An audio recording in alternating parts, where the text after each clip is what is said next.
the Bluntness. It was a journey of quiet anticipation, a day-long passage to a place where the earth grew colder and the air whispered of secrets frozen in time. The train wove its path through fields of light, gilded by a sun that sat low on the horizon, spilling gold into the window where Mike sat, his silhouette etched against the glow. Mike had prepared himself with a care that bordered on reverence. His hair lay obediently against his head, combed into an order that defied the chaos within him. His shirt gleamed white, a purity that rivaled the snow he imagined blanketing his destination. The small cabin was his temporary kingdom, though it felt as confined as a birdcage, too intimate, too close for strangers to coexist without the tremor of unspoken words. Across from him sat a girl, poised like a figure in a painting, her presence both sharp and distant. Her gaze was fixed on the window. Her eyes, reflective as still water, betrayed nothing but the landscape she observed. Her face held the stillness of a statue, no crease, no smile, no invitation. She might have been alone, Mike thought, even though she was seated just a breath away. He was shy, a trait that clung to him like a second skin, but the silence pressed upon him like the weight of snow on a fragile branch. He mustered his courage, crafting a joke like a child offering a fragile flower. "Can everyone please stop talking? It's too loud in here," he said, the words spilling out with a fragile levity. The girl turned to him, her eyes alight with something unreadable. "That's stupid," she said, her voice clear and calm, as though pronouncing the simplest of truths. It was not cruel, nor was it warm. It was a statement like observing the blue of the sky or the turn of a clock's hand. Mike felt her words like the sudden snap of a string. He nearly choked on the sip of water he had taken, his mind a flurry of insecurities that had lain dormant for years. Her outspokenness was a thing foreign to him, a sharp wind cutting through the warmth of civility he had wrapped himself in. The silence that followed was thick, a tangible thing that hung in the air like a cloud before a storm. Mike's thoughts stumbled over themselves, searching for a response, for a way to mend the fragile thread between them. But the silence did not yield. It sat there, heavy and immovable, pressing against his throat.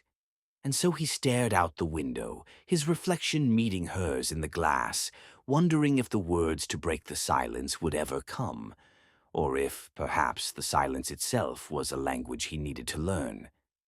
Then, as though the sharp edges of her demeanor softened just for a moment, she turned her gaze to him.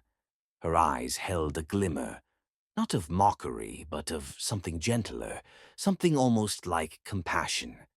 She tilted her head slightly as if considering him anew and asked, "What do superheroes put in their drinks?"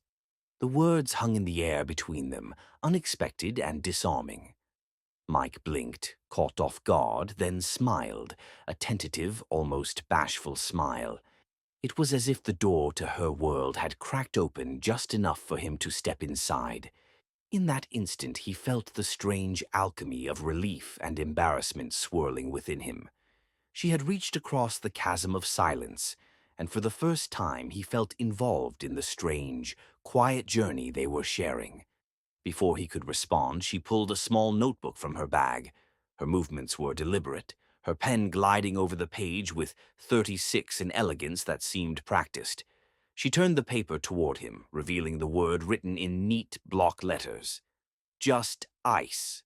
Mike's grin widened, unbidden and warm, as he stifled a chuckle. The simplicity of the joke paired with her unassuming delivery. It was a moment of levity that dissolved the tension in the cabin like frost melting under a morning sun. He nodded, still smiling, and said, "That's a good one."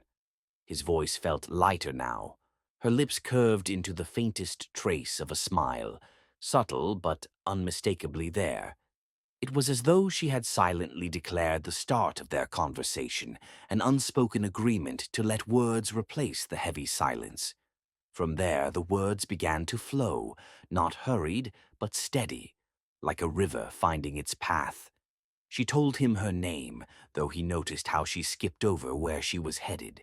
He spoke of the snow he had never seen, of the stories he had read about frozen landscapes.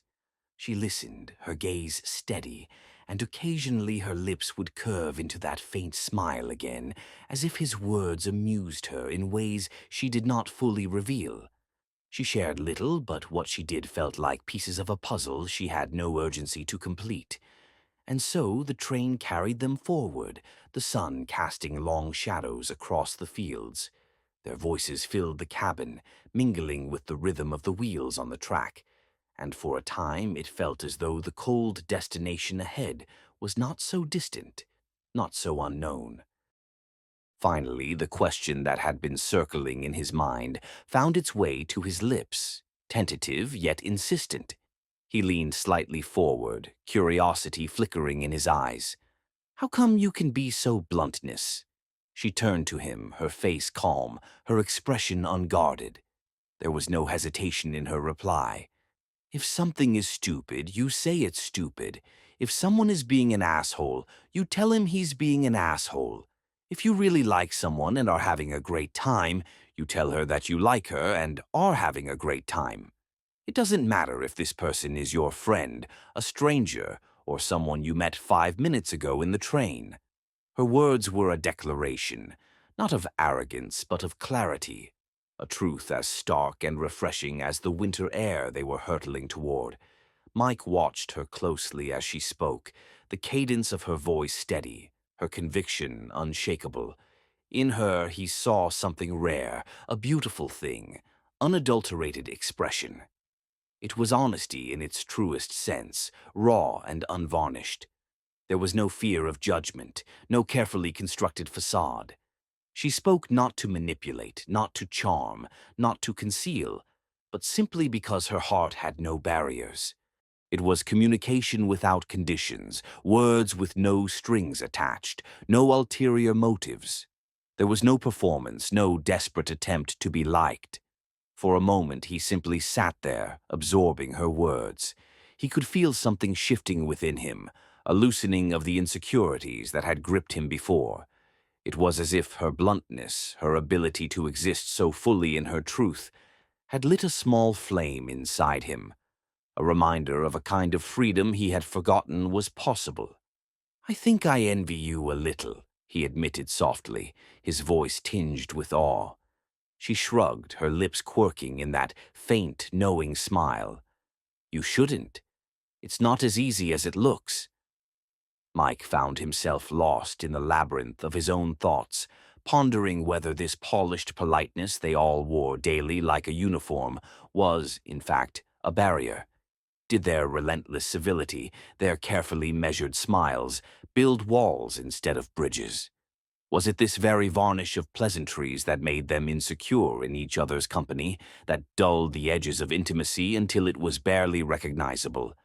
As if sensing the unspoken question, she began to speak, her voice soft yet unwavering, like a stream carving its way through stone. "Trust," she said, her gaze distant, "is the most precious currency there is, and to forge trust, you must first lay honesty bare. When life falters, you must say so without shame or apology. In a time not so far removed, such honesty was not just virtuous, it was necessary.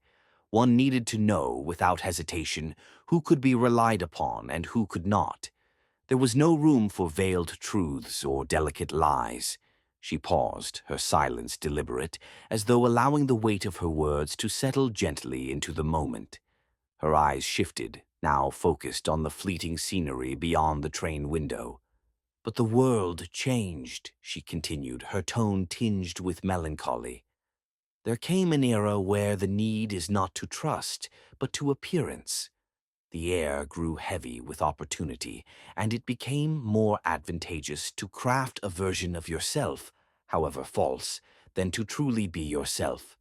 Honesty, once a cornerstone, became a liability."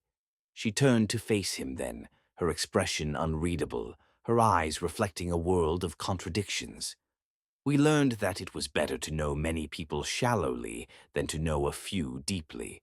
Superficiality became a currency of its own, traded in smiles and handshakes, in practiced charm and fleeting connections. And trust, the truest wealth of all, was quietly abandoned for the sake of appearances. Her words lingered, heavy with truth. There was no accusation in her tone, no judgment, only a profound sadness for what had been lost. He found himself wondering how they had come to this, how a world brimming with connection could feel so devoid of understanding. In that moment he looked at her not as a stranger, but as someone who had offered him something rare, a piece of her unvarnished truth. He felt a flicker of something unfamiliar yet comforting. Perhaps it was trust, not in its entirety, but as a seed quietly planted between them. She fell silent, her gaze returning to the passing fields outside the window, as if seeking solace in their quiet constancy. Mike remained still, turning her words over in his mind. They felt like stones dropped into a still pond, sending ripples outward, touching parts of himself he hadn't examined in years. Then, as if reading the conclusion he couldn't quite form, she spoke again, her voice softer now, as though sharing a secret. "There is such pressure to be likable," she said, her words deliberate, "that people often reshape their entire character to match the expectations of whoever they're interacting with." It pierced through the haze of his own uncertainties, illuminating truths he had felt but never voiced. He thought of the countless moments in his life when he had shaped himself to fit into someone else's expectations, like clay pressed into an unfamiliar mold. And yet, what had it earned him? Connection or merely its illusion? Her honesty was a mirror, reflecting not just her view of the world, but his own. He realized then how rare it was to meet someone who didn't bend themselves to be palatable, who refused to be reshaped by the weight of others' judgments. As the train continued its journey, the silence between them no longer felt heavy but alive, filled with understanding. He didn't yet know where this conversation would take him, but he felt its significance. Mike felt less like a stranger in his own skin,